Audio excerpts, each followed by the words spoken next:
Adanya kabar penundaan Piala Wali Kota Solo 2021 sampai waktu yang tidak bisa ditentukan yang terjadi di tepat sehari sebelum turnamen ini digelar, membuat seluruh skuad SFC harus terpaksa balik kanan dari Kota Solo, pulang kampung lagi ke Palembang pada hari ini.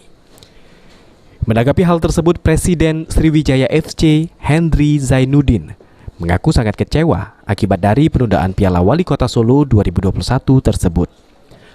Bukan hanya kecewa, rasa kaget juga dialami sendiri oleh Henry. Pasalnya pengumuman yang dikeluarkan panitia sangat mendadak, sedangkan para pemain sudah tiba di Kota Solo.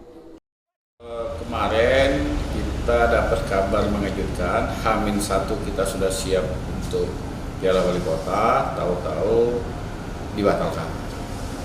Tentu ini shock juga kita mendengarnya karena H-1 sudah tim semua berada di Jakarta untuk siap tempur, akhirnya batal.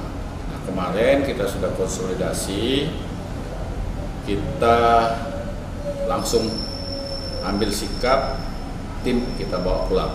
Insya Allah besok hari Rabu tim akan pulang ke Palembang, tapi tadi sore masih tetap latihan.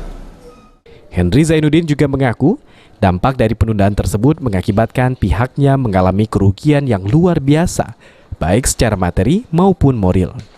Di mana dari segi materi, tim SFC sendiri telah mengeluarkan banyak dana untuk mempersiapkan diri mengikuti Piala Wali Kota Solo 2021. Sedangkan kerugian lainnya yakni para pemain gagal menunjukkan performa terbaiknya yang telah dipersiapkan selama ini di lapangan. Okta Alfarisi, PAL TV.